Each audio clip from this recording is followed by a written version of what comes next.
Tinatanong ni Lady Irene na mahal, bakit niya kasama yung tao na yan? Natataranta at hindi agad na nakasagot sa tanong ni Lady Irene, sa isip-isip ni Ura na sinabi niya ba na mahal. Si Greed ang asawa ng Lady of Winston, sinasabi ni Sir Phoenix na siya ang kanilang blood-sworn enemy na kumuha ng daan-daang buhay ng kanilang mga troops. Kailangan nila ng paliwanag dito, my lord, naghahanda umatake si Greed at sinasabi nito na bakit ngayon pa, sa lahat ng oras. Bukod sa pagkakamali sa pagkakaroon ng affair, mahalaga ang affinity niya. May kailangan siyang gawin, inatake ni Greed si Ura at sinasabi nito na isa kang nasty, siya ang nagpahirap sa asawa niya at naglapit sa kapamahakan. Nagtataka si Ura na tinawag siyang nasty, sinasabi ni Ura na naiintindihan niya ang kanyang sitwasyon, at kanyang karapatan, pero yung mga golden needles na yan, katulad ito sa golden discs na ginamit noong invasion, anyway, nakita niya na ang pet niya at nahulaan niya na ang hidden identity niya kaya aalis na siya. Dahil malinaw na siya ang asset na kailangan nila sa South Korea. Mr. Legendary Class Changer, pag Moss successor, umalis na si Ura at ginamit ang fly. Nagbuntog hininga si Sir Phoenix at Lady Irene sa kaba. Tinatanong ni Greed si Lady Irene kung ayos lang siya. Mukhang nagulat daw siya pero magtiwala siya sa kanya. Huwag siyang mabahala ngayon, nasa tabi niya lang daw siya. Ilang araw pagkalipas, sinasabi ni Jishuka na salamat sa pag-backup at suporta na ibinigay nila sa kanila. Mababawi nila agad ang mga nasira sa Bayran Village. Hindi niya makakalimutan ang kanyang biyaya at ibabalik niya ang pabor sa kanya sa ibang panahon, kung kinakailangan my lord. Sinasabi ni Lady Irene na trabaho niya rin yan, kapag tungkol sa mga ka-workers ni Greed, sana magpatuloy siya na maging sandala ni Greed, tapos dadalhin niya ang mga troops niya at babalik na sa Winston, patuloy na pangalagaan ng mabuti ang Bayran Village. Baron Jishuka, nakikita nating na may demonyo na kalbo sa likod ni Greed, sinasabi ni Vantner na mukhang masaya si Greed, hindi siya umalis sa Inner Castle sa buong oras, at nandito si Miss Irene. Ang ganda ng honeymoon time nila, umaapoy na din si Mang Yakal na Greed at sinasabi nito na kung wala siyang alam. Tumahimik siya Vantner, alam niya daw ba na ang sakit pumunta sa kama, at sa excitement, pero kailangang magtiis, ang mga gabi na hindi pwede ibahagi. Sinasabi ni Vantner na ano daw ba ang pinagsasabi niya, isang gabi na magkasama sila ni Irene at Greed, pwede siyang makipag-sex sa iyong kasal na minsan sa isang buwan kung sa kanilang pahintulot. Remaining days, 10 araw, umiiyak at sinasabi ni Greed na kung nagseselos siya, mag-asawa na rin siya. Humihingi ng paumanhin si Vantner at sinasabi nito na hindi niya alam kung ano ang nangyayari. Sinasabi ni Lady Irene na Greed aalis na daw siya. Sumagot naman si Greed na okay sige Irene mag-ingat na lang sila sa daan. Sinasabi ni Lady Irene na siya ay kahanga-hanga tao. Sigurado siya ay busy, pero sana bumalik siya kaagad. Masaya siya na makita siya, pagkatapos ng sobrang tagal. Sa susunod, magkaroon sila ng mas masaya na gabi. Maghihintay daw siya, umiiyak si Greed at sa isip-isip nito na siya ay humihingi ng paumanhin. Kasalanan nito ng mga gumawa ng moderator, pinalayo niya siya ng dahil sa feeling disappointed, pero hindi niya pwede isipin lahat yan. Kung gusto niyang makabalik ng mabilis, dapat niyang matapos ang trabaho niya dito. Tapos niya na ba ang talent searching? Natapos na siyang dumating sa Bayran Mine para sa paghahanap. Mahigit 400 na ng tao ang na-observe niya at wala siyang nakita na may potensyal. Ang kanyang insight at persistent stats, walang masama sa paggawa nito, pero sa rate na ito, hindi niya na alam kung kailan siya matatapos. Mga miners, halos kumpleto na ang reconstruction ng outer castle walls. Kaya bumalik na silang lahat sa orihinal na trabaho nila.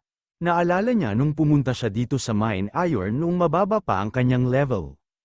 Ang pag-akyat pa lang sa bundok, para lang siyang nagtre-training, parang lumang kwento ang lahat. May tumalsik na bato papunta kay Greed at buti na lang na iwasan niya ito. Humihingi naman ng paumanhin ang Manero at sinasabi nito na wala daw siyang kontrol sa mga fragment na yan kaya unawain niya daw siya. Sumagot naman si Greed na walang problema, ganito naman dito sa trabaho. May nagsalita at sinasabi nito na hindi na ulit, Ginoo. Mikkel, isa pang fragment, sinasabi ng Manero na hindi na talaga siya nagbabago. Sinasabi ng bata na dapat niyang i-minimize ang mga fragment, at hindi niya isaalang-alang ito, at hindi niya maiwasan. Ilang beses niya daw ba kailangang sabihin sa kanya na madaling pigilan at kapag titingnan niya ang texture ng mineral. Hindi niya man lang magamit ng tama ng pickaxe niya sa edad na yan. Tingnan niya ito, ginawa niya ang mineral na parang buhangin. Halika na, sa isip-isip ni Grid na mukhang 15 lang siya, kahanga-hanga ang kanyang kasanayan. Hindi niya man lang kilala ang katulad niyang bata, pero ang insight stats niya ngayon. Sinasabi sa kanya na magiging interesting ang bata na yan.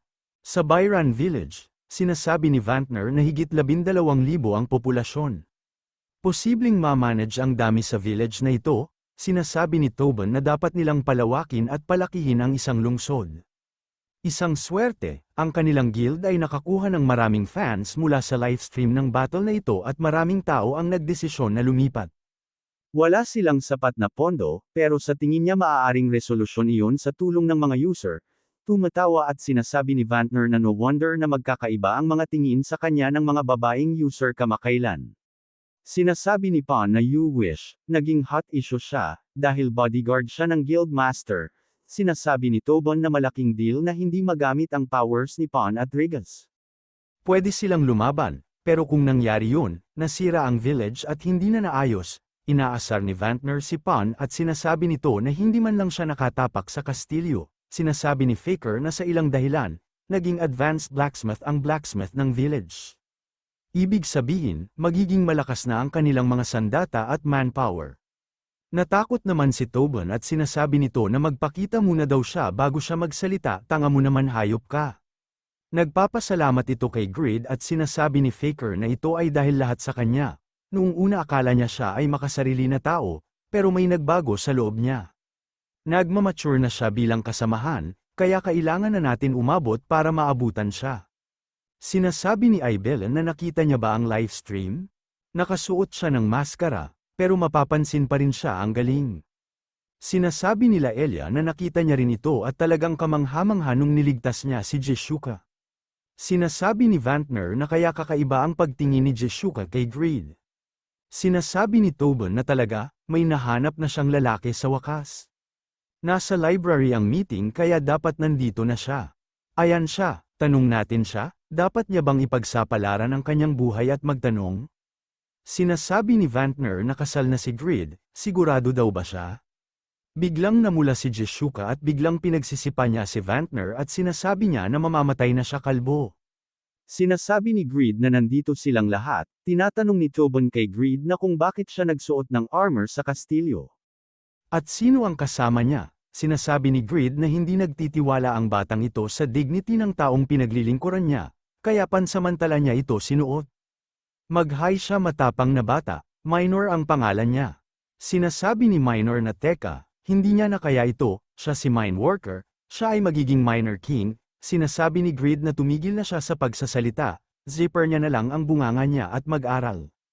2 libro kada araw mula ngayon, sinasabi ni Minor na torture ito. Bakit kailangan niyang magbasa buong araw, ang devil na ito? Babalikan niya siya balang araw, sa isip-isip ni Grid na syempre, hindi niya pa alam sa ngayon, mula nang binigyan niya siya ng libro. Imbes na pickaxe ang hawak niya araw-araw, name, Minor. Edad, 13 kasarian, lalaki hanap buhay, Monero level, 23. Strength, 64,450. Health, 89,608. Agility, 51,200. Intelligence, 98,420. Skill, Fantastic Pickaxe Technique Type S. Mineral Master Type S+. Talent will reveal itself, SS. Sa kabataan ng kanyang kabataan, nakakakolekta siya ng mga mineral pati mga miners na may 20th taong karanasan. Naniniwala ang mga village na balang araw ang batang ito ay transcend ng legendary miner, GIS.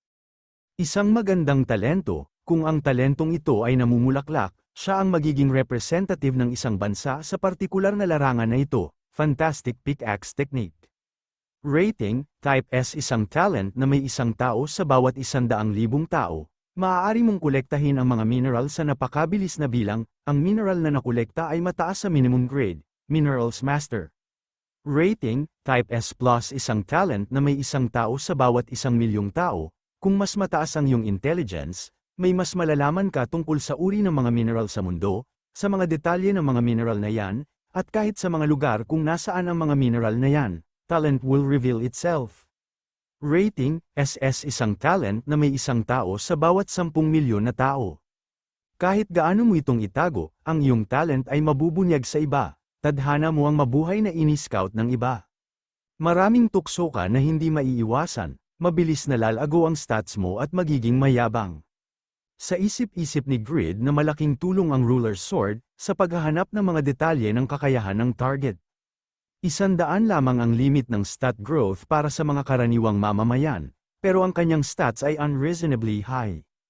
Ang talent will reveal itself, medyo nararamdaman niya, pero ang lahat ng skill niya ay over the type S rating, it's the perfect partner para sa isang blacksmith na tulad niya. Pinili niya ng mabuti ang mineral detector niya, sinasabi ng sundalo na Viscount Grid.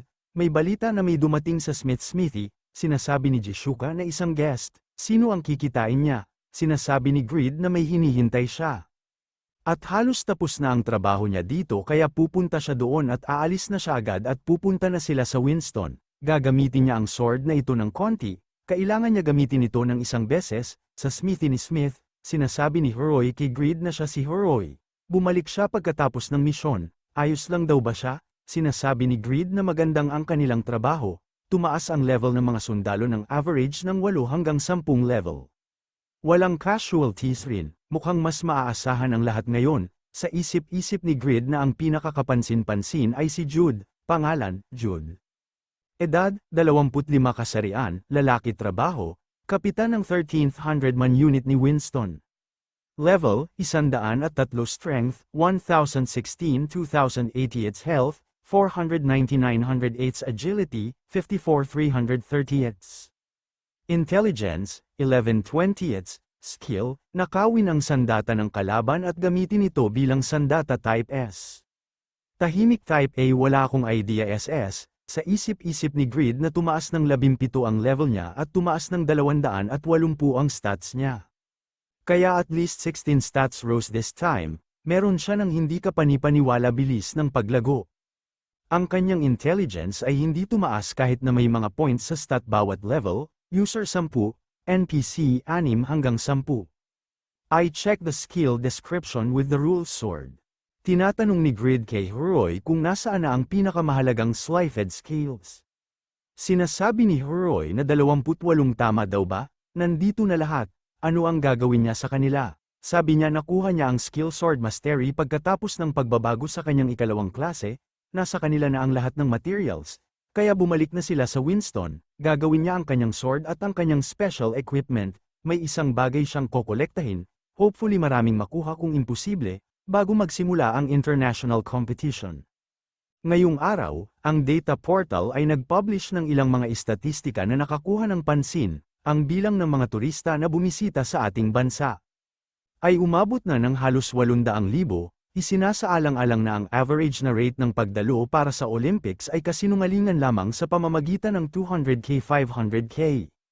At ang katotohanan na ang pangyayari ay na-flop na ng nakaraang ilang taon, ang popular opinion na ito ay magiging kapanganakan ng bagong mainstream global event. Lahat ng mga sinyales patungo ang overwhelming na tagumpay ng Satisfy International Competition. 4 na buwan matapos ang invasion ng Yatan culture sa Bayran. Nakabawi na ang Bayran Village, at bumalik sa tunay na mundo. Araw-araw ay puno ng exciting na balita tungkol sa international competition. Gayunpaman, walang sapat na dahilan para maging interesado si Grid. Sa ngayon, ang kanyang interes, nagsinungaling sa maliit na kuweba sa hilaga ng Eternal Kingdom. May mga sumasabog sa kuweba at natutulog si Minor at sinasabi nito na ito na ang last spot. Tapusin na natin ito. Napadilat si Minor at parang meron itong napansin, may dumating na mga halimaw. Sinasabi ng baboy na kunin daw nila ang batang ito. Sumagot ang isang baboy na case emergency rations, mukhang maganda. Nagyayabang at sinasabi ni Minor na hindi nyo ba narinig ang pagsabog? Mas maganda kung tumakas na sila. Galit na galit ang baboy at sinasabi nito na ang lakas daw ng loob niya. Hindi daw siya nagpapakita ng takot, papatayin niya daw sila ngayon. Biglang may lumipad na greatsword sa mga baboy at sinasabi nito na saan daw ba galing ang ganitong malaking sandata.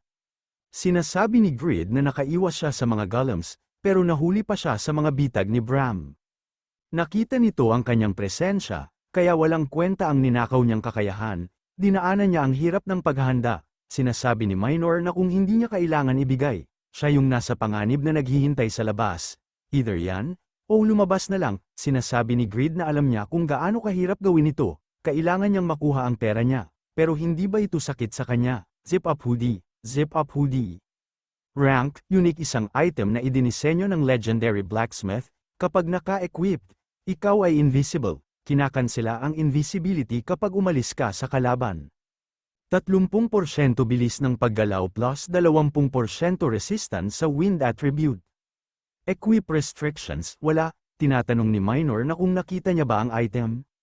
Sumagot si Greed na oo, basta alam niya kung nasaan sila. Breeze ang mga bitag. Ito ang 7th Pavranium na natagpuan niya salamat sa kanya. Yan na ang lahat ng Pavranium sa Hilaga ng walang hanggan ngayon. Tumatawa at sinasabi ni Greed na Minor, ang kanyang impormasyon talagang on the spot. Talagang naging reward ang pagsasanay niya. Bumalik na sila. Sinasabi ni Minor na tigilan niya na yun. Patuloy siyang naka-flashback na natrap sa loob ng isang library ng 4 na buwan para sa weird na bagay na yan. Sinasabi ni Greed na halika na, ang ganda maging matalino. Sinabi niya na sa kanya na I'm destined to be the future king of mining. Sinasabi ni Greed na gusto niya din na iwan na lang siya. Pero ang mga kondisyon upang makuha ang lahat ng Pavranium na itinago ng dakilang magician Bram sa buong kontinente, gumawa siya ng soul vessel. Kung kaya niya yan, ibibigay niya sa kanya ang lahat ng natitirang Pavranium. Upang makagawa ng soul vessel na may Pavranium, kailangan niya ang pagpapala ng 4 na Diyos. Pero imposible yun dahil siya ngayon ang mortal enemy ng Yatan culture. Ang paghahanap ni Minor ay naging kanyang kaligtasan na biyaya. Pagkatapos ng pagtataas ng kanyang intelligence, ang kanyang mga kakayahan sa mineral detection ay lumakas, tinulungan niya siyang hanapin ang Pavranium. Sa isip-isip ni Minor na ano bang nangyayari sa ulo ng lalaking ito. Sa isip-isip ni Greed na ngayon hindi niya na kailangan gumawa ng fucking dog bowl para matulungan ang ghost revive or whatever. Kaya niya na ang lahat ng Pavranium para sa kanyang sarili nang walang tulong niya. Sinasabi ni Bram na ang successor ng Pagmos, bastos siya.